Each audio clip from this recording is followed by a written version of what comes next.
welcome you to Grounded. Katie Phang, the Katie Phang, is joining us here in about 10 minutes. And so we just thought we'd get on, go over some headlines, get some thoughts from our favorite seven-fingered farmer, John Tester, about what's going on. You have anything you want to say before we start? Well, I mean, I know you're probably going to get into this, but the Iran thing is insane on all sorts of different fronts, and I don't know if you want to go there. We'll just go there right now. Yeah. I mean, Yeah, let's go there. the fact that our intel, from what I've read, show that they weren't close to a nuclear bomb. The fact that Bibi, from what I've read, was in trouble politically in Israel. The fact that we tend to get into wars that we can't get out of. Um, the fact that, quite honestly, one of the first things the president did with him when he got into office was, get in a fight with Ukraine and tell them that they started the war, and then undo USAID, which means, it's all coming, it's coming to light. I didn't realize this, that the MAGA base wanted to be isolationists, but they absolutely are. They do want to be isolationists. And so you get out of Ukraine, you quit helping people that need help. And now they're talking about bombing in Iran when in fact they weren't close to nuclear weapons, is what the intelligence says. And then you see Taiwan sitting out there.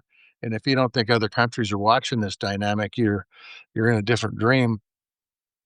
I just I don't know. And then you put on top of that, the president fires a lot of political people and replaces them with a lot of his military people and replaces them with political appointments. It makes me believe that we're not in a position to do much right now.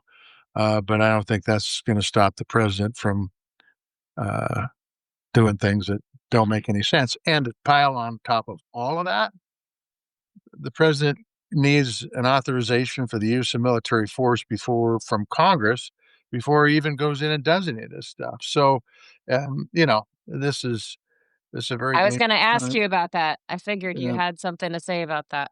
Well, I mean, the truth is that bad behavior begets bad behavior, and the authorization to use of military force, which I believe was signed when I was in high school, and it's kind of been ignored for a lot of these wars since then. Is something that we need to pay attention to. This is Congress's job, not unlike the tariffs, not unlike everything else that Congress needs to be doing, but continues to shirk its duty. And I know, Tim Kaine's always out there pushing that in Congress, and I think he's right. And Congress needs to have a debate whether this is the direction the country wants to go. Okay, so did you see the video with Tucker Carlson and Senator Ted Cruz? I did. It was, Thoughts? I mean, it shows the isolationist part of the Republican Party, and it shows the hawkish part of the Republican Party, if you want to say that. But I think that anytime you start talking about going into a military conflict and spending money and putting lives on the line, there ought to be a debate in Congress, and it ought to be a healthy debate, and there ought to be votes to make that determination. But Yeah, we're certainly seeing a lot. I mean, we're seeing the president kind of do what he does. Like, I don't know. I might not. I might not. First, he said, no, we didn't have anything to do with these attacks. It was all Israel. Secretary of State Marco Rubio said the same thing. But then he started putting posts out on social media saying, well, we now have complete and total control over the skies over Iran. And we see that Laura Loomer, one very close in his circle, is turning on people who are critical of this, and we see other people like Steve Bannon coming out against the idea of us getting involved, saying we can't do this again. A lot of people bringing up, the weapons of mass destruction thing from the war, the second Gulf War. So yeah, there's a lot to follow, but it's definitely highlighting what I see as a fracture within the MAGA base over who to side with. well, look, and I think it weakens this country. By the way, if you don't have good, well laid plans based on factual information, you tend to support people whose political future was in doubt. And I think that's why Bibi did this. Look, I don't want Iran to have a nuclear weapon.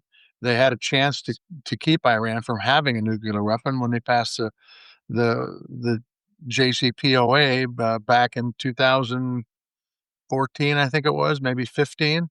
But since it was something that was done in the Obama administration, they immediately ripped that up. And what are we looking at now? We're looking at dropping bombs in Iran. I just there's not a lot of forethought put into what's going on here, and I don't trust our ability to have any sort of vision. I don't trust our military leaders to understand what's going on because he's canned the ones that did do that. Now there are probably still some good folks in there. There's a lot of good folks in the military, but the truth is that's what happens when you politicize the military. That's what happens when you get rid of your leadership and replace it with your political allies. That's what happens when you have military parades down the streets of Washington instead of tending to the business of keeping this country safe. Okay, so let's switch gears here. Today is Juneteenth, federal holiday that commemorates the end of slavery in the United States, and it only became a federal holiday in 2021 under President Joe Biden. But because of the rollback of diversity, equity, inclusion, DEI, across the federal government, CNN's reporting that several areas have now canceled or scaled back celebrations. And I'm curious to see what else we see happen throughout the day today. Yeah, I mean, look, if the communities want to do that, I guess that's up to the community. In the end, I don't think diversity, equity, and inclusion are dirty words. I think they're things that help make the country stronger. I think differences of opinion are a positive thing. I think good, healthy arguments and good, healthy debate helps keep this country strong. And I think if you get everybody that thinks the same all the time, I think is very, very dangerous. And so, look, I get it. The president thinks he's right all the time. This is a guy he's he's went bankrupt 6 times. So that in my book itself shows that he's not right all the time. Nobody's right all the time. Not even you, Maritza. But I've talked to Gunner. He tells me. No, you're right. I am not always right all the time. If the communities want to roll back on this stuff, I guess they can. I don't think it's something that people should be intimidated on. I think that, like I said, I think diversity is good. I think it's good for the country. I think debate's good. I think the only way you get good debates if you have diversity, people who don't necessarily, have the same uh, thought on every damn issue that comes down the pipe. Well, and since when do I mean, why would celebrating the end of slavery be looked at as a bad thing? Well, I think that's like one of the highlights of this country was ending slavery. yeah, I mean, look, and we had a war over that, 160 Right. years ago or 50 years ago. The president's renaming all the bases of Confederate leaders who tried to overthrow this country. I don't get that. I don't get any of that. But in the end, like I said, the DEI stuff is kind of silly, because the truth is, I think diversity, inclusion, equity is important. I don't think these people should be given a break in hiring because of that. I think they ought to be assessed on their own point of view. But the truth is, different points of opinion are very, very, very, very important. And if we fold in what we're seeing happening too with a lot of these ICE raids and the immigration detentions, more public officials being manhandled here. We see New York City Controller and mayoral candidate Brad Lander was arrested this week. That's after he linked arms with somebody that they were trying to detain. Of course, we saw the handcuffing of Senator Alex Padilla at that Kristi Noem press conference, the charges against Representative LaMonica McIver. And as we talk about this on Juneteenth, I saw somebody post something, and it's so right on, a question about Rosa Parks, because as they correctly pointed out, she was breaking the law. She was breaking the law when she refused to give up her seat. Yeah, yeah. Look, don't get me started on the Padilla thing. And I did see the Oh, let's video get you of started. the Let's get mayor. you No, no. I started. mean, the truth is that there was no lunging at the podium. And the Secretary of Homeland Security knew exactly who he was. She can say she didn't. She can say that he didn't announce who he was. He did announce who he was.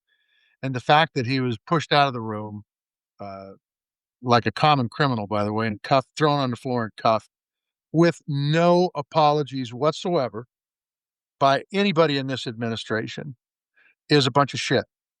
And the truth is that there should be apologies. There should be people that get fired over this. But no, that's not the way it is. And the truth is that that's not how people operate that are professionals. Very unprofessional. Very absolutely inappropriate. And I mean, I thought Alex Padilla handled himself very well. For those of you guys who don't know Alex Padilla, he's a big man. He is a big man. And I'm sure if he'd wanted to put up a fuss, there'd have been people flying all over that room. But he didn't. And he ended up getting thrown to the floor like a common criminal when all he was doing was trying to do his job as a United States Senator and get some questions answered, which is not this administration absolutely does not have any transparency, and they don't answer any questions as to why they're doing what they're doing. And it's just that's not why you elect people. You know, I'm very critical of Congress because I think Congress has uh, not done their job for the last 5 months, and people can argue even before that. But the truth is that for this to happen when the guy is just trying to do his job is absolutely unacceptable, and people need to be held accountable, and none have been. And by the way, no apologies have been issued, none. I guarantee Carol's you, if asking. that would have been done by the Biden administration, or if that would have been done to Christy Nome, I guarantee you there'd have been all sorts of hell raised. Carol's asking, "Are you glad you're not serving in Congress during this hell?" I'm gonna let Katie Phang in while you answer that question. Well, I just say, look, I've got a damn good life where I'm at right now, and we're going to be catching a little rain this weekend, so farming is good right now. Uh, but the And bottom you're a podcast bottom bro now. bottom been a broadcast bro, and I get to work way too often with Marisa Giorgio. But the bottom line is that uh, I wouldn't mind being in a fight, but I ain't going back. I'll tell you that. Hey, we're gonna fold in the Katie Phang into the conversation. Good morning, Katie. Thanks for being with us. Well, good morning to you guys. Can you hear me okay? Oh yeah, Yeah, man, we you're coming can. in loud and clear. We were Awesome. just talking about Senator Alex Padilla and that whole Oh, spectacle that went down with Kristi Noem, and I was going to ask Senator Tester, but I wanted to get you on the call. But you can enjoy his answer with me. What would it have looked like if that was Senator John Tester being handcuffed on the floor instead of Senator Alex Padilla? What would that have looked like? would that have actually made it to the floor is really the question, right? Well, they'd have probably used equipment on me like stun guns or worse, and and I mean, I've got to tell you, I thought Padilla was incredibly reserved through all Yep. that. I thought he was incredibly reserved. And for the right wing news stations say, "Oh, this is a political stunt," that's bullshit. Just like it's bullshit that everybody's getting paid to be out on No King's Day, just like it's bullshit on all this stuff. These guys don't listen to the American people, and that's where the problem is arising from. And when they figure that out, maybe they'll start listening because they get some good ideas. Anyway, you're not on this to listen to me rant and rave about stuff. We got you on here because we're gonna just grill the hell out of you, Katie. Ooh, I love it. I'm ready. I'm, Oh, I'm I'm usually the one doing the grilling. I'm usually the one doing the cross examination, so I'm ready. I well, think I'm there, ready to go. it's an you unfair feel fight, I'll free. just tell you. Unfair You fight. feel free to throw those questions back at us, though, Katie, because this is I'm excited for this conversation. There's a hell of a lot to talk about. I mean, like I was thinking about you are so on top of everything. Ooh, And you're doing these, you are, and you have been. I mean, she did these incredible social media videos during the whole Trump trial, where she would break it down in a minute, which is incredible, everything that happened that day. And now you're doing this video series called Wait a Damn Minute and pointing out, but like how do you stay on top of it all and how do you condense it all into really not only like informative but highly, highly entertaining videos for people? so I'll take informative any day of the week. That is an honor, and it's such a compliment. But I will enjoy the entertaining adjective part of what you just said, Maritza, because Um, look, I am about to turn 50 in a few weeks. And the reason why I bring up my age is so that you guys can all say that I don't look my age. And I will be very grateful for You that don't, Took flattery the as words right well. out of my mouth. Took Thank the you. words right out of my mouth. But no, the reason why I bring it up is I think to the senator's point, we need to evolve constantly. And part of that evolution is the acknowledgement that the consumption of information these days is not traditional anymore. We are hanging out on Substack right now, right? I just did a Substack live with my great friends at the Contrarian. I will have a few YouTube videos going up later today on my YouTube channel. I enjoyed my run at MSNBC.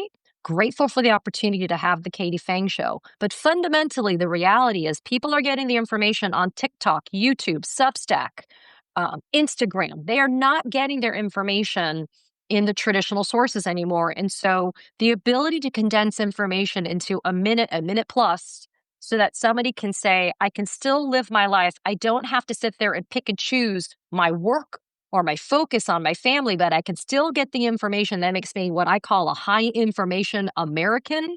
If we can deliver that, then we are truly doing a service. And so it is, I always say, like drinking from a fire hose. And of course, I get criticized about why are you focusing on this or why are you bringing attention to this? And to them, I say, one, we can walk and chew gum. And two, there's only so much time in the day that we can cover certain material. And so I'm trying to cherry pick what I think is the most relevant for all Americans. Don't always hit it out of the park, but I do think that these opportunities to be able to give information, and look, I don't give a shit if you agree with me or not. It's what I'm telling you. And a lot of times it's my take. And you don't have to agree with me, but that's America. And that's the irony, right? For all those haters out there that love to send me stupid shit, here's the reality. You get that luxury because you live in the United States. But if you want to live in a Donald Trump America, you won't have that luxury. It'll just be like North Korea or Cuba. So guess what? Enjoy your opportunity to say stupid shit. So it takes me longer than a minute to ask a question. Okay, Katie. So, but I want you to answer this question that I'm going to take 2 minutes to ask in a minute. So there's a lot of things this administration does, like Medicaid's a prime example that impacts a Mm. lot more than just the people who get Medicaid. On due process, which very few people even know what the hell that means. Mm. Can you tell Mhm. me why due process is important in this country for a dirt farmer in north central Montana or for a business owner in downtown Manhattan? Why is or a worker that's working for General Motors? Why is due process important? So there's so many concepts like due process that we probably just grew up in school hearing decades ago, right?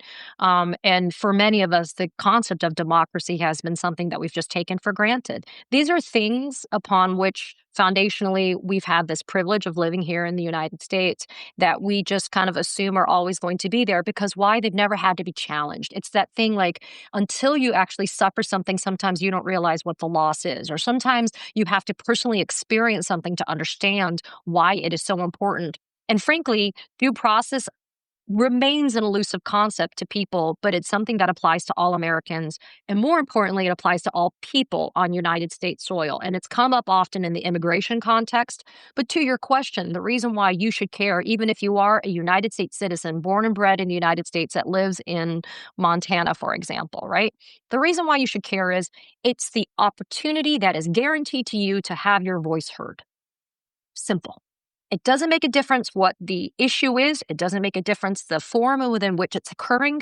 It is your opportunity to be heard, which is why in the immigration context, we are saying and reminding people that you do not have to be a United States citizen to have due process. It's afforded to you by the United States Constitution, and it is something that is given to you when you're on United States soil. So the absence or the stealing of due process from people that are being stolen off the streets and summarily shipped off to third countries that are not even their home countries. That's the reason why we talk about it now in immigration. But I'm grateful for the fact that we're having the chance to talk about due process because, again, I think it's something that people don't even realize they have until they actually lose it. And then they realize that it's something that they should have been able to have in the first place.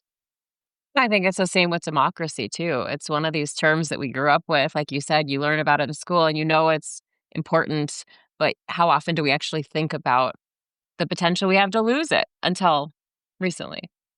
We take it for granted, right? It's Yeah. this idea of having and and it's funny when I was a prosecutor and I would do DUI cases, right? For example, in Florida, having a driver's license is a privilege; it's not a right. So, I like to remind people that we live in a country where we have certain privileges, but more importantly, we live in a country where we have certain rights. And so the right to due process and to have due process, that's not a privilege, that's a right. And I think people need to realize that those are very different concepts. But Katie, here's the question, and we have asked this question, I don't know, every episode. Like, we don't see members of Congress on the right in general stepping in to say, whoa, whoa, whoa, you can't do that. We talk about Kilmar Abrego Garcia, he's shipped off. There's no due process. We don't even know. I mean, there were so many people in a batch shipped off, and we didn't even know their names for days. I certainly didn't see any charging documents for a lot of those people. And then we have, these temporary protected statuses being ripped away from people who have been here legally. We saw this video of this Afghan man explaining to police, I worked as an ally, as an interpreter for the United States. I'm here legally. And they're saying, well, that's gone now. We saw something similar happen in Whitefish, Montana earlier this year. So as people are seeing this stuff happen and violation of our Constitution and ripping due process away from people, and yet they're not, the officers detaining are saying, "Well, I'm not showing you my badge." They have masks over their face. We see the, controller in New York City being arrested for linking an arm with somebody. What can people do? What can people do to actually stand up for our United States Constitution without just being manhandled by the authorities? Well, there's no guarantee that anything that you do is going to protect you from being manhandled, roughhoused, slammed to the ground, as we saw with Senator Padilla. But there is something that he did say in the speech that he gave on the Senate floor yesterday, which was it yesterday? My days are blending into each other. By the way, that's the terrifying part about being in this administration again. Um, he said something which was noteworthy, which was, can you imagine what tens of millions of Americans lifting their voices in protest is able to do? I think that we are being kind of thrust back in time to be reminded of the efficacy and the power of protest. I feel like there was been kind of like a lull in time where there were certain moments in history where protest became the manner in which our voices were heard. And yeah, I think the most kind of recent, most notable one would be after the murder of George Floyd, right? I mean, there was a very powerful kind of moment where people said, we cannot stand for this. And so for Senator Padilla to say, no one is going to save us but us, I think that is really the answer to your question. I can tell you what the legal ramifications are. I could spend hours walking through, statutes with the both of you. But when we're living in a regime where those things are being ignored, the only thing I can tell people is you have to continue to uplift your voice. But I also am a fair person when I say, it doesn't mean that you have to go and protest, though. Your form of protest can be something different than going out in the streets. I completely understand and empathize why people would be terrified to go out in the streets. And yet, look what happened on Saturday during those No Kings protests. More than 10 million people out in the streets of our United States saying, we're not going to stand for this. And in large part, what ended up happening? In large part, a lot of bad stuff didn't happen. But then what did Trump do? Well, Pete Hegseth just yesterday authorized an additional 2,000 National Guardsmen to be sent to the LA City area. That's their reaction. But it wasn't like they're like, we're going to dispatch another 50,000 Marines, right? I mean, there is a legal process that it's winding its way through the courts. But I do think Americans need to realize that just one voice in combination with others is going to move the needle. Look what's happening with that big bullshit bill of Donald Trump. People are complaining. There's chips in the armor right now, and I think people need to continue to do that. But I understand it is exhausting to constantly be living in a climate of fear and outrage. which is why the amazing thing that you guys do here on your podcast and everything else that everybody else is doing, I think collectively is making a difference. So I always want to remind people it's making a difference. You may not feel like it's palpable, but it's certainly moving the needle. And Katie, I just want to point out to you that I am a farmer by trade, and Maritza is a journalist by trade, and her question was longer than mine. I just want to point that. Yeah. Okay. Yes, it was. It was longer. All There's right. just too much. There's just too much. I mean, like, There. really, the how do you stay on top of it all, Kate? Like, what does your morning routine look Yeah. like? I want to know how you get your news, because the truth is there is a lot of bad news out there. There's stuff out there that people put out. I sometimes intentionally, sometimes they're retweeting it because they believe it. But where do you go to get news that you can actually say, you know what, this is really what's happening? So I will tell you, it's a survey of news gathering on my part. I think I guess the universe, God, whomever you ascribe to, figured out that I don't sleep a lot. So I do constantly, I'm constantly, I won't say doom scrolling, but I'm constantly getting my information off the internet. But I'm also old school. I still physically read publications, but I kind of read everything and it kind of across the gamut. But I'm not going to certain things. Um, Sometimes I go to things that I know have a certain slant, like the Washington Examiner, for example, or even shit like the Daily Caller, just to see how crazy they are today and just to see exactly how distorted stuff can be. But generally speaking, I try to stay within the lanes of even mainstream media sources, which is why I like to tell people I love independent media, but you can't count out mainstream media still. I mean, sometimes the stories are breaking on mainstream media, right? They're not necessarily breaking on independent media. So don't discount or discredit those as being still sources that are reliable. Look, we may not love what Jeff Bezos did, right? But there are excellent reporters at the Washington Post. We may not love what the New York Times does or even the Wall Street Journal, right? But there's still excellent reporters and journalists that are there, and they are sometimes breaking the news that independent media is relying upon to be able to share to their followers and their viewers. And so I think we need to have a healthy dose of skepticism on both sides. But if I can briefly share an anecdote, yesterday I had the luxury of catching a cup of coffee with my husband. We both kind of work for ourselves. And so we jokingly were saying we were cheating on our bosses by going out and getting a cup of coffee in the afternoon. But we went and we were in the store, and I met a young man who admitted to me, because he asked me what I did. He's like, he goes, I'm admittedly, he goes, apolitical is the adjective he used. And he's like, and I don't really know a lot. He goes, so I'm kind of embarrassed to admit to you. I said, why are you embarrassed? He's like, well, you seem to be, really on top of this stuff. And I said, look, I do it, because I am genuinely interested, but I also do it for my job. But I asked him, I'm like, do you have any questions? Like, do you kind of want to know what's going on? And you know what he brought up to me? He brought up the Tucker Carlson Ted Cruz interaction, but he didn't know who they were. He had no idea who they were. So I said, well, tell me what you found to be so compelling about it. And this young man, his name was Kevin, he said, I thought it was embarrassing for the guy who couldn't answer the questions. So I said, well, let me tell you who those people are. And I told him who Tucker Carlson is, and I told him who Ted Cruz was. And I said, look, I have my own personal opinions and derision and feelings about those men.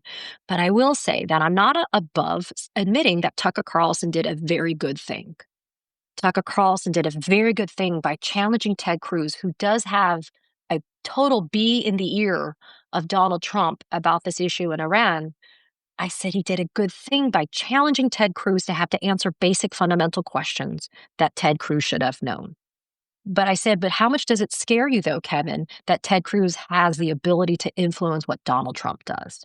And he looked at me and he was like, it's terrifying. I said, yes. And I said, so that is the reason why we in independent media should be able to, A, say, let's give credit where credit is due. Tucker Carlson did do the Lord's work when he sat there and challenged Ted Cruz. But B, we should also say to ourselves, why is something like that not happening with Donald Trump directly? Why do we not see that happening more directly with the person who is literally has his finger on the button, right?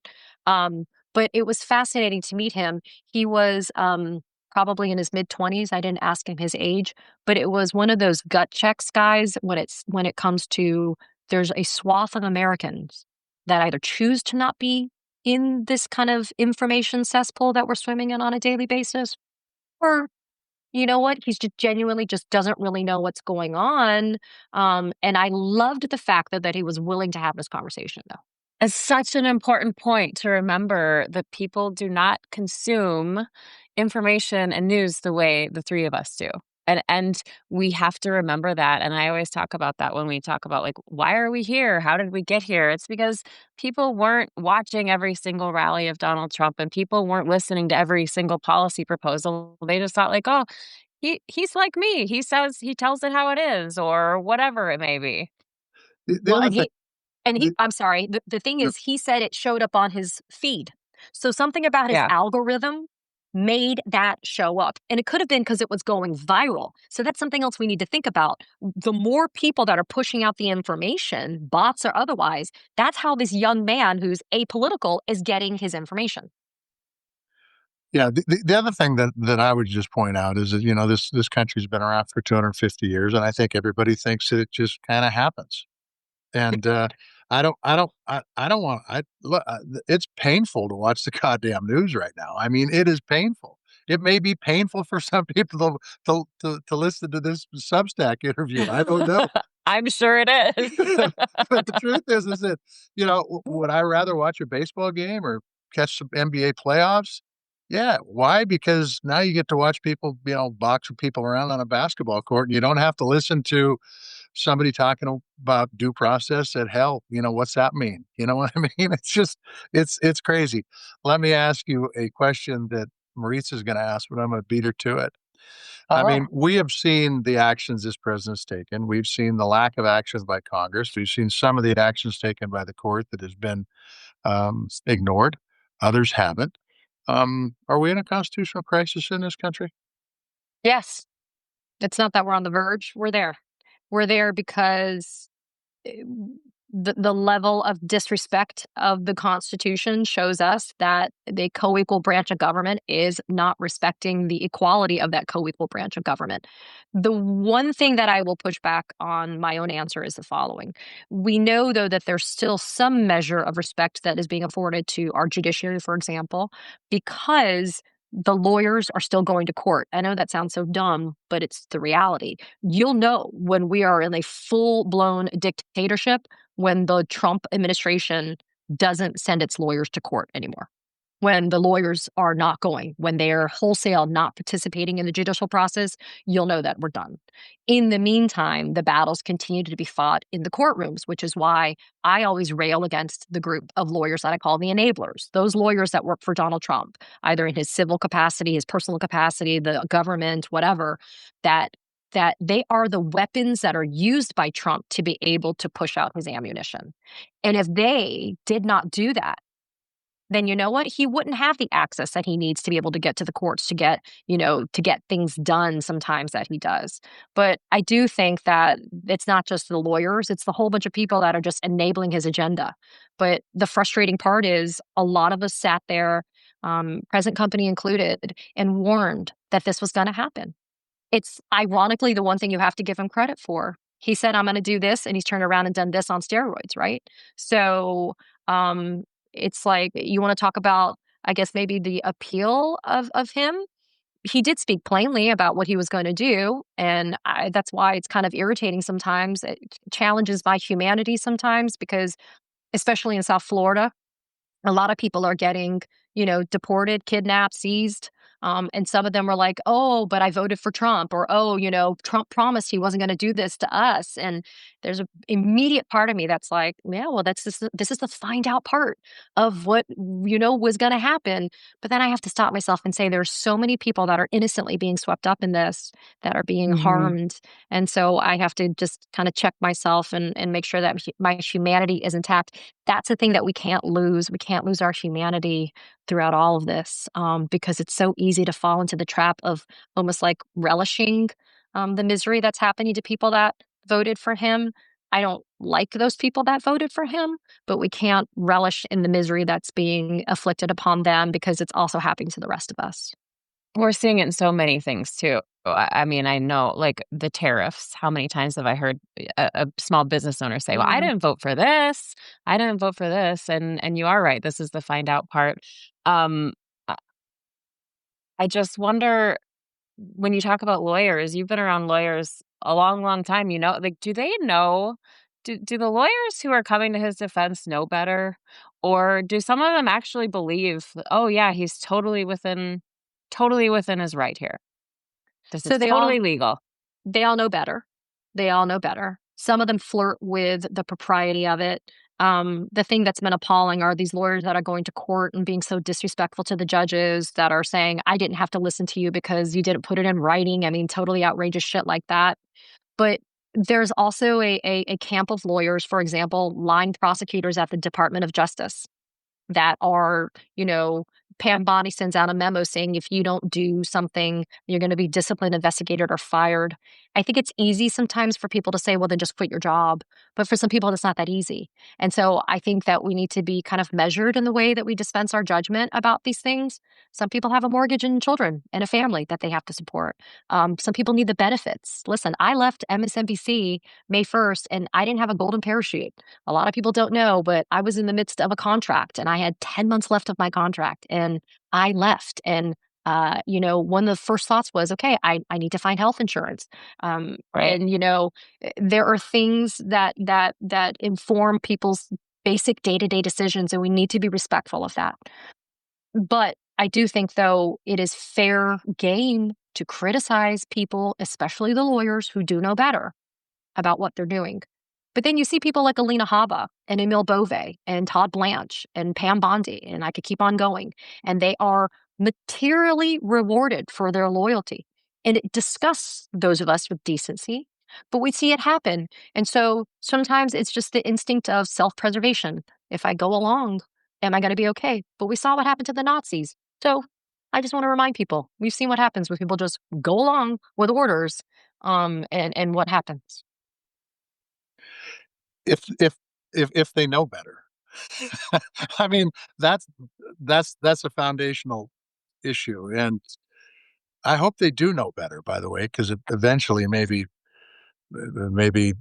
something will turn around in them, and whatever motivates them, they'll understand that there's a higher motivation here. Let me just ask you this, though. Um, I come from a pretty red state that is, if the election was held today, I think Donald Trump would still win by 20 points, truthfully. These are not bad people. These are people that actually believe that Donald Trump is doing a great job in the presidency. Uh, they're not like the 25-year-old that was in the coffee shop. They actually do watch news. Most of it is slanted towards Donald Trump's view, but they're watching Fox. Let's just put it that way, and that's what they watch, and that's what they watch all the time. Um, how do you approach them? Because I don't think they're evil people. I think they're people that just have a totally different view of what the hell's going on in the world than I do. And so how do you approach them to talk to them about why they should be concerned when they really aren't? So you asked the question that plagues me all the time, because some days I wake up and I think I'm never going to peel off a Republican who supports Trump, and maybe it's a waste of my energy to try to do it. But then I have to stop myself because, to your point, they're not all bad. Some of them are legitimately bad, but they're not all bad. Um, and I think what's interesting is the Democrats, for example, the Big Tent, Big Tent, Big D Democrats, right? So the Democrats also run the spectrum in terms of being Democrats. Some people that are Democrats are like, those are too progressive Democrats. Those AOC Bernie Sanders, Ilhan Omar's, they are way too progressive. There's some people that say that. Then there's some people that say, but we're not progressive enough. Look, we haven't been progressive enough, and that's why we've ended up where we are. What's fascinating about the Republicans is it's so difficult sometimes, John, to be able to say that there's a subset of Republicans with whom that we could be having a conversation. And let me be clear, I used to be a registered Republican until 2016. And then I voted for Hillary Clinton, became an independent NPA, and then I became a Democrat in 2018 when Donald Trump stood next to Vladimir Putin in Helsinki and said that he didn't believe our intelligence communities. That was the day I became a Democrat. Because that was abjectly terrifying to me. But But by the way, he just did that again with Iran, with his uh, own with his own appointee to the DNI. well, Tulsi Gabbard has her own freaking baggage. So, the whole alleged Russian asset kind of thing. But I agree. He just did that with Tulsi Gabbard. I mean, the fact that she's like, "Oh yeah, it's not that big of a deal." I'm like, "Yeah, it's kind of a biggest deal that we're on the verge of a nuclear conflict." But I think it's difficult sometimes to look at the Republicans now and say that there's a subset of Republicans with whom you can have these conversations. That's a really hard part for me. And I want to go back to the Ted Cruz Tucker Carlson example. Ted Cruz, I'd welcome a conversation with him. Let me tell you. But Ted Cruz is never going to have a conversation with me. He's never going to have a conversation with me. And it's funny because Ted Cruz, is he supposed to have a conversation with me if I'm on Fox only? Or is he only going to have a conversation with me if he thinks that I'm down the middle? I mean, that really shouldn't be the case. He should be willing to sit down and have that conversation with me. Now, I know Ted Cruz isn't just a person, who's in a red state that voted for Trump, but I struggle with the Trump voters because they've had three chances. 2016 Trump voter, you're in a different class. But if you voted for him in 2020 and 2024, I don't really know what our common ground is anymore. That is my problem. What is our common ground? Other than the fact that the people on Fox and some of the Republicans have successfully hijacked narratives that belong to all Americans. I am going to sit here and tell you, as a registered Democrat, I don't want violent criminals in my country. I don't give a shit if you're American or from another country. I don't want you in my country. So I have no problem if you are a violent criminal getting the hell out of my country. Well, why is it now the narrative that Democrats are gang-loving criminal lovers? No, not the case. I was a prosecutor for half my career. Trust me, I put bad people in jail and prison. It's things like that. What? Because because I'm angry at what's happening, that I'm un-American now. I mean, it is a very difficult thing to find the common ground. And I think I agree that we are extremes on both sides of the aisle, but I truly struggle on how to answer your question in terms of trying to find a conversation point that I think would resonate with somebody who's voted for Trump, especially three times, a three-time Trump voter. I want to just add something that I heard Governor Kasich say yesterday, and that is, and it might go to those three time voters that you talked about in 16, 20, and 24. And I hear this as I go around the country.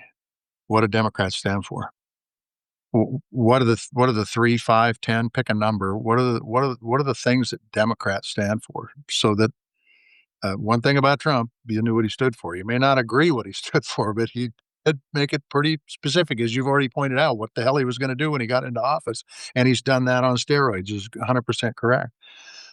But the question is, what do Democrats stand for? And what Kasich said was, and then who is the person that you would say, yeah, that's the person I would vote for president of the United States that the Democrats put forth. And trust me, anybody they put forth is going to be tripped and torn to shreds by the right-wing media. There is no doubt about that. They're going to be misrepresented. They're going to be say they're crime lovers. They're going to be said all this stuff, or criminal lovers, I should say. So, but the question is, that's a reasonable point. If people don't know what Democrats stand for, do they vote for, even if it's bad, the person that is at least pretty clear what they stand for? So I think part of that is a messaging problem, but I can answer your question, or I Sure. can answer John Case's question, which is Democrats stand for life, liberty, and the pursuit of happiness. And I'm not being glib, but that's exactly what they stand for. I think what's happened is there has been a cherry picking of certain issues that the Democrats are fighting for that have now become kind of the banner waving headlines that are being attributed to Democrats. But I agree with you, the second part of your analysis, which is no, I cannot decidedly point to one person right now. Actually, I take it back. I do. I'd point to Pete Buttigieg. I think Pete Buttigieg has the temperament, the experience, the intelligence, the education to be able to do the job. But speaking bluntly, I don't know if America is prepared to elect a gay man to the White House. To their folly, I don't think they're prepared to do it. But that's not a reflection of me. That's a reflection of where the United States is right now. Um, but I think the luxury that the Democrats have is the luxury actually have a pretty deep and wide bench of people with whom they could rely upon and put forth to be able to represent the party. I do think that Democrats suffer from an infighting problem that happens that the Republicans have figured out. The Republicans circle the wagons. They may not ultimately agree, but the circling of the wagons on the part of the Republicans is incredibly impressive. Incredibly impressive. Because when push comes to shove, they'll back that candidate come hell or high water. And I think the Democrats need to take a page out of that playbook from the GOP. And if you don't, you're pushed out. I mean, I remember walking around the Republican National Convention covering that for Scripps with Governor Asa Hutchinson, and he was nervous about how he might be received. And, some people said, I don't agree with you, but I'm really glad to see you here. And they pressured him all week long to endorse Donald Trump. And if you don't get in line, you're pushed out or you're called a rhino. And that's the thing. I know it happened to Senator Tester too when he was in office, that if he didn't step in line with the Democrats on every single thing, some of his base would get really mad. And we need to look at that on both sides and say we all have individual opinions. We all have individual belief systems. It doesn't just have to be what the party says. But I will say this. I don't think that's bad. I think if they make a decision and people have challenged that decision, I think that's part of democracy. I think That's what I'm saying. that's part of the deal. And Yep. Democrats didn't push me out because I was the equivalent of a rhino on the Democratic side or because I was centrist. Make no mistake about it. We got all the Democrats vote in the state of Montana. It was, the other side just got too big. What can I say? They had more votes than I did.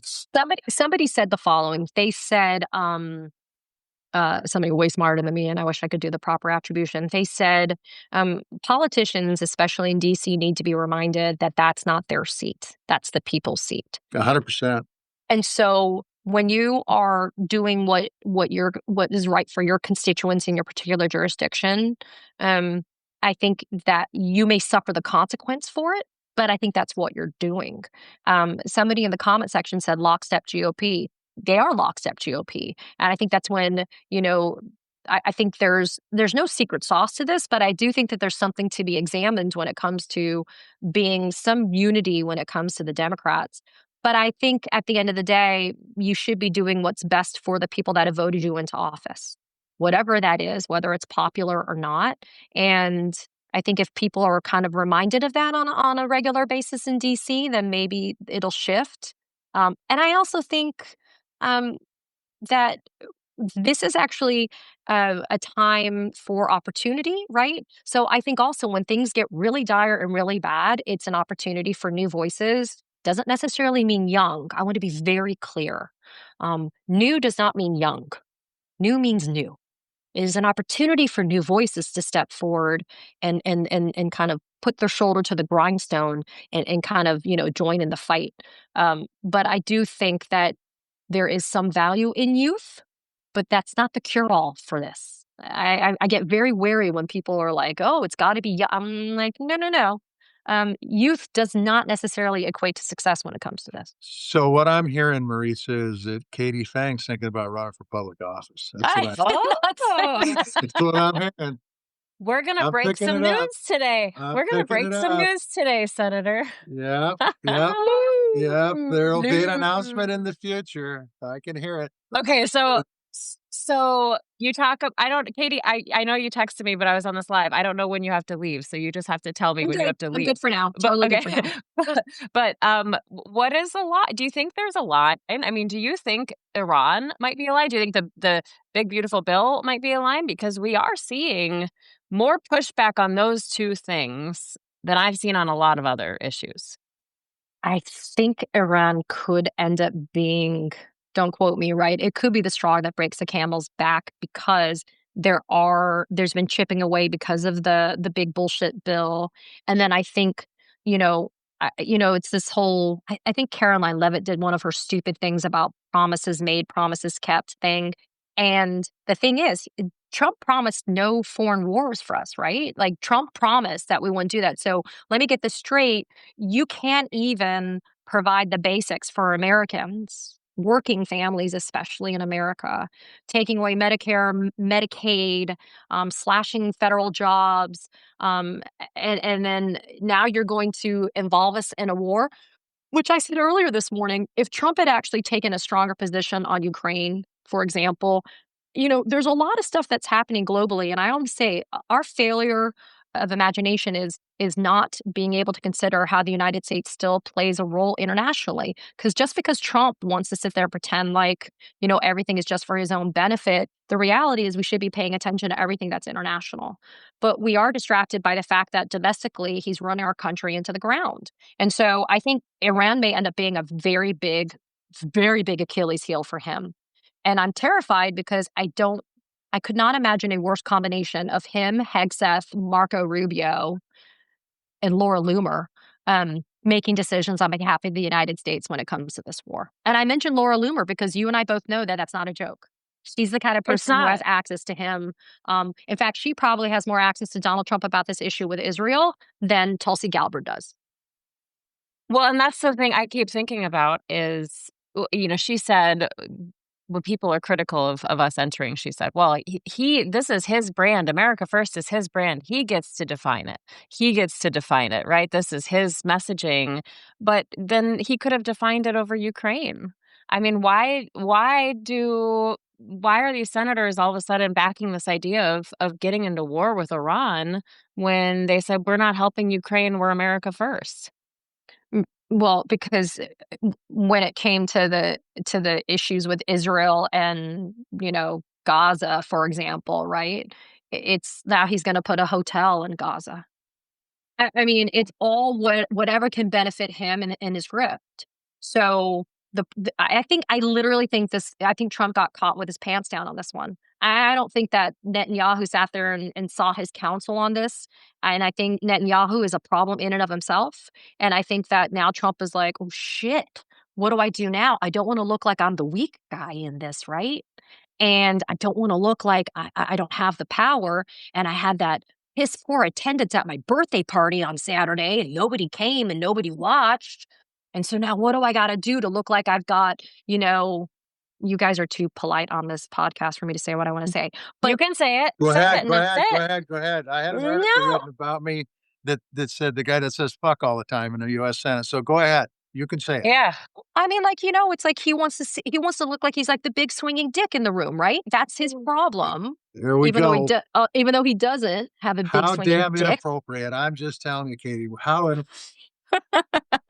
I know. Some people are like, "We love you, Katie, but you curse too much." I'm like, "Well, then No, you guys don't spend enough time with Katie Phang to know that that's how I am." But what I did mean, you that's call him the other day? You called him I think you called him a douche canoe, which was it he is a had me douche laughing. canoe. He's a douche canoe. I mean, and that's what I would call him to his face. But the thing is that terrifies me. That's the type of kind of testosterone driven Pete Hegseth kind of shit, right? It's like, who's got the biggest dick in the room? Well, the problem is Trump doesn't. And so that's going to be an issue when it comes to a global, potentially nuclear conflict, is something like that. And so I feel like though that might be the thing that Americans say, wait, you're taking Marines and sending them to LA. Like I interviewed Congressman Jake Auchincloss yesterday, and he's a former Marine. And he's like, look, Katie, he's like, Marines are trained to escalate, not to de-escalate. But they're certainly not supposed to be sent to LA to deal with peaceful protesters, right? But then I think about, okay, well, then you are going to do what? You're going to take our Marines out of LA and send them where? To the Middle East to fight now? I mean, we warned that there may come a time where conscription comes back, when you got to draft. Because who the hell wants to send their kids to fight in the Middle East right now? Involuntarily. I don't know. I mean, it's a serious thing right now. who wants to go there voluntarily? I mean, holy shit.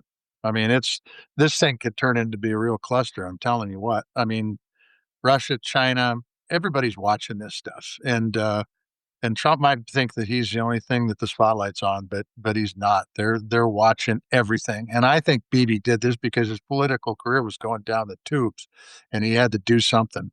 And this is what he did. Start dropping bombs over there. Truthfully. I think that you are seeing an erosion in his support.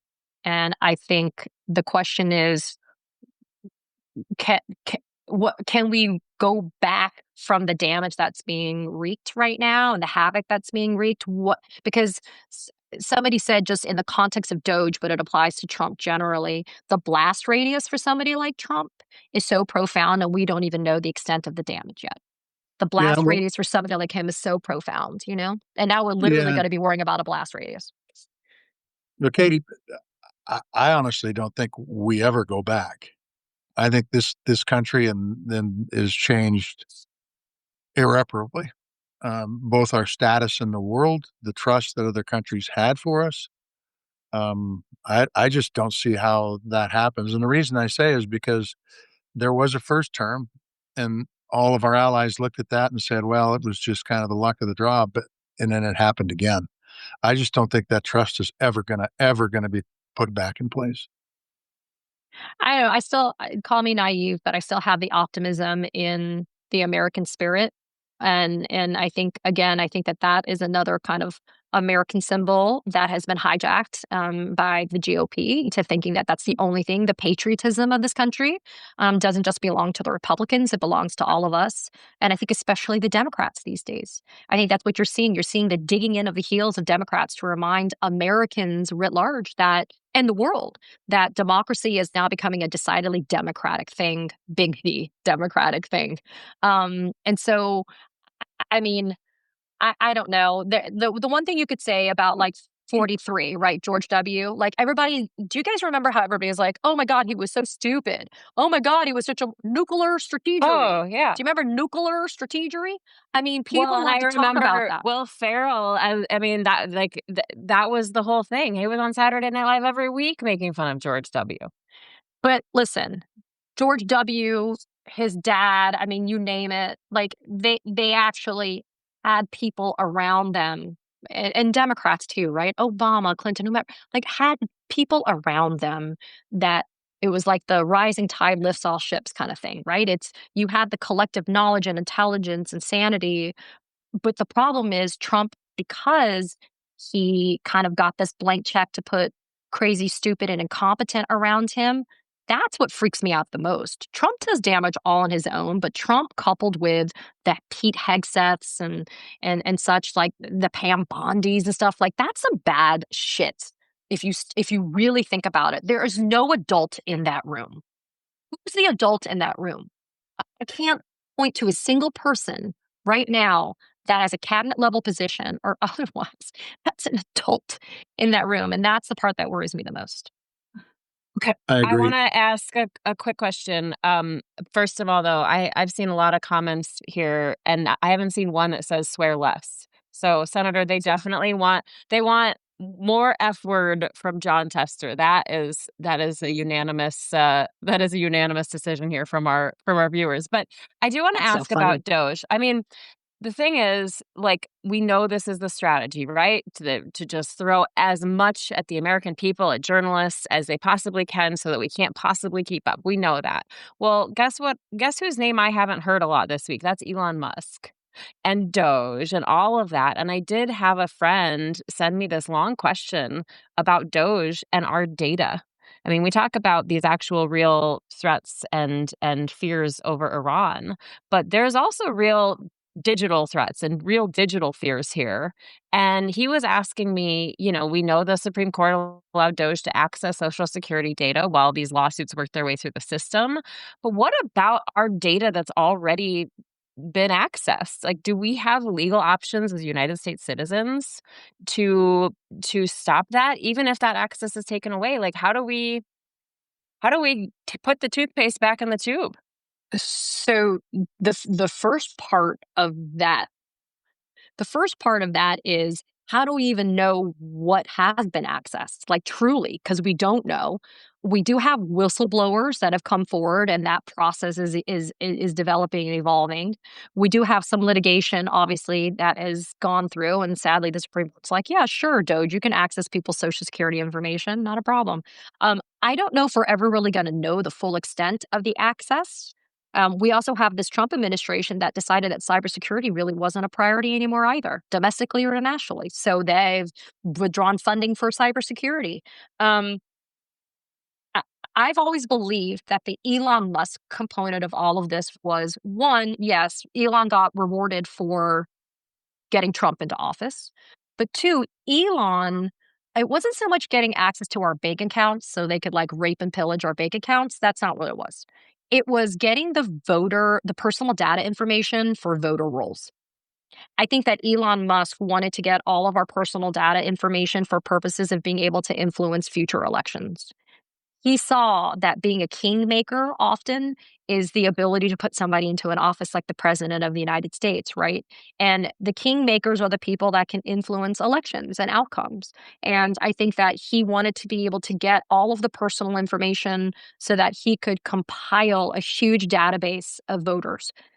Listen, both parties, Democrats and Republicans, they pay a lot of money to be able to get voter information. When you run for office, that is invaluable, and yet it's got a dollar tag on it. So I think Elon Musk wanted all of that. I think it's the data compilation, but not, again, to be able to go and wipe out your bank account. I don't think that that was the plan. I think that on its face was just so egregiously obvious. I think it's more along the lines of, how can I figure out how I can use that information to figure out who you can vote for and how you would vote, etc. Mm. That's what I think happened with him, which is why when he got his information, he was like, "Peace out." He's like, "I don't have to Hi. stay here anymore." He's like, but I think your point though that is exceptionally well taken is we aren't talking about Doge right now. We're not talking about Elon Musk, and it's almost like we should create our own network, maybe, Senator. And Marie said, maybe what we should be doing is maybe we should have like one person who only focuses on Doge and one person who only focuses on Medicaid and Medicare and other social benefits, and one person who only focuses on our court system. I mean, like something like that, I think would be a great service as well because we I'm can't in. cover all of it. Count me in. Count me absolutely in. I think I mean, I struggle with this. How do we possibly cover everything? You can't. You just can't.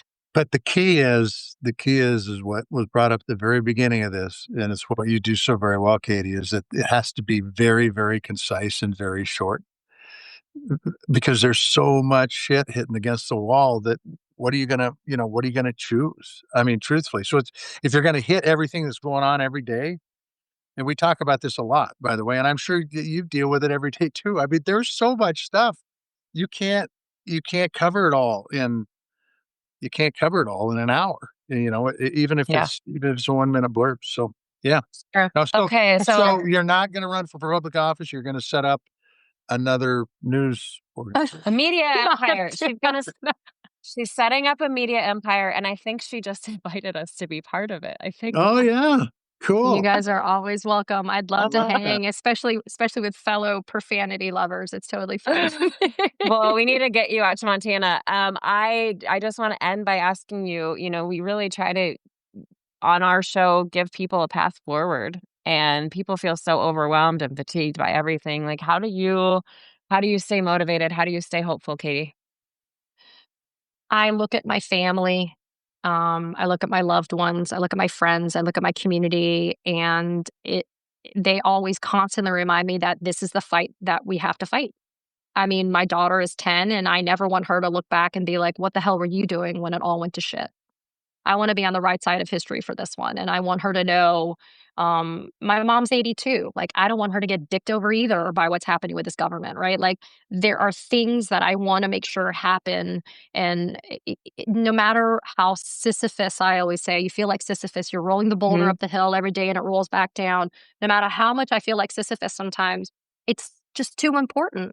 It's too important, and if I have the ability because of my legal training, my legal experience, and my media training and my media experience to be able to make a difference, then I'll do it. But I also wanna tell people that your contribution to the fight doesn't have to be, like I said a few minutes ago, you don't have to go out and protest in the street. Just sit down at your local coffee shop and have a conversation, like the senator said, maybe with people that may not be of your ilk. Um, just sit down and figure out what works. Write a postcard. I don't know. Do a phone bank. Do a coffee club, and also be more dialed in. Democracy and politics is very local. Be more dialed in into your municipal, your city, your state, your local politics. Because for somebody like me in Florida, a decidedly red state now, the bullshit somebody telling me it's purple is ridiculous. Um, there's a lot that influences my day to day life from local politics. Mhm. So people need to be more dialed in on that. There was some idea that suddenly politics was a federal thing. Yeah, it's federal. But I mean, come on, people. What happens with your school board influences you if you've got a kid sometimes more so than what happens in Washington, D.C. So people need to be dialed in locally. And I also tell people to run for office. I tell people that even if you feel like you're in a place where you're gonna lose, you should run for office. Why? Because the difference is made because it gives you the chance to have the platform to speak out and to talk about what's happening.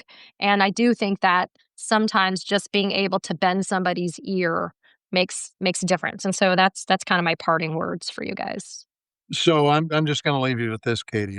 I served in the U.S. Senate for 18 years. I served in the state legislature for 8 years. I served on a school board for 9 years. There I you served I served in all these different capacities, and I think you could win as a Democrat in a purple state like Florida. You guys saying it's purple. Jesus, not purple. Okay, We're and working on it. We're I'm working giving on you it. I'm giving it a break. So I'll make it. I think you could win as a Democrat in a deep, deep, deep red state like Florida. Oh. I don't know about that, but it doesn't mean that it doesn't mean that I wouldn't Hey, put my hat in though. That's the thing, right? That's what I want people to know. We cannot be defeatist about this. We cannot be defeatist. Absolutely correct. That is when they win. They win when they think that they've intimidated us and cowed us into submission.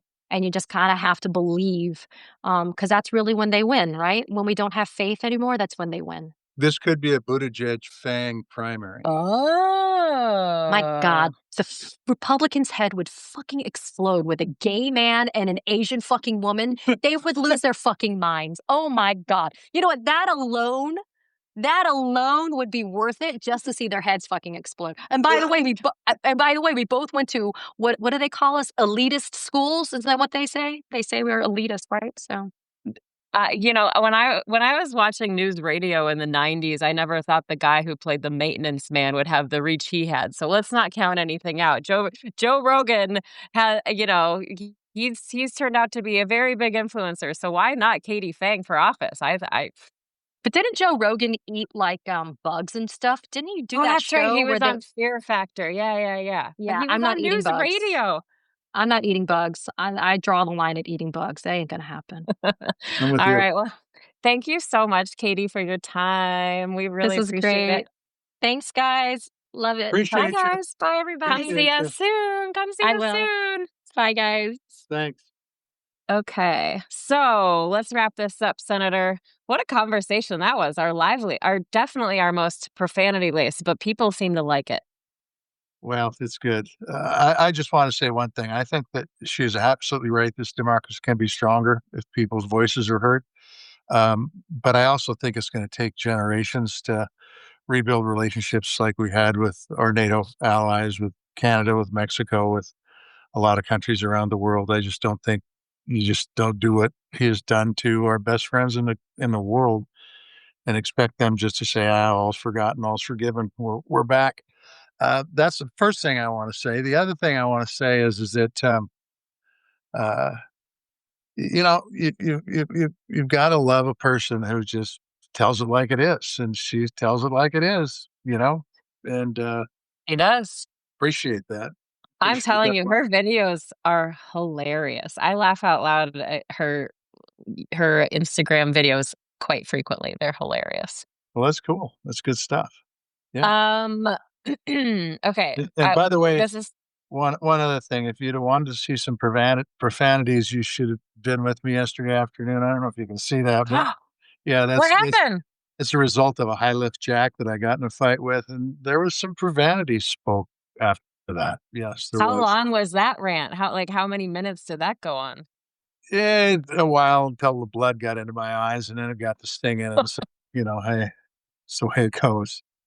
I gotta tell you, I've heard a lot of people question if you're actually a farmer, Senator, No, no, but never. but he's posted some videos on our Substack channel and sent me videos, and we're getting an education in farming. I have learned so much about farming since Well, the teaming up first with you. education we got was that Maritza found out the difference between a swather and a tractor. That was the first, that was good. Yeah. I'm confused though. Is the swather is run by the tractor, right? No, Oh, No, they're separate they machines. they used to, they're still, in fact, there still is full-time swappage, but, no, this is a separate machine. It's got its own little motor and Okay, okay. all that stuff, so, yeah. Okay, so some housekeeping stuff. Next week, we have Senator Alyssa Slotkin on with us. That's going to be on our podcast, and then later in the week, we are going to do a live broadcast with and Citizens United. And we are going to talk all about campaign finance.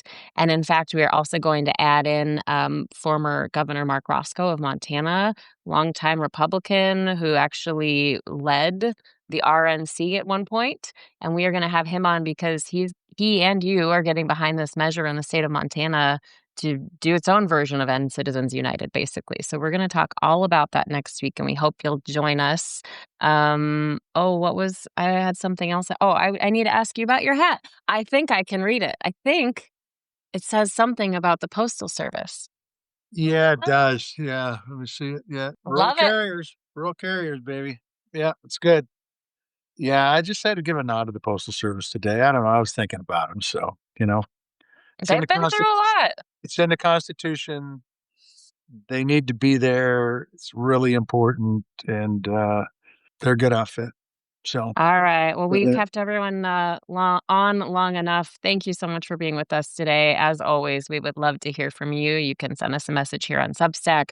You can find us on Blue Sky, on Instagram. You can shoot us an email at groundedpcast@gmail.com. This only works because of you guys and this community that we are building. And we are just so excited you're here with us. So thanks to Katie Phang. Thanks to Pearl Jam for letting us use their music in the podcast version of our show, and all of you guys for joining us today. Thank you. have a great day. Tally ho.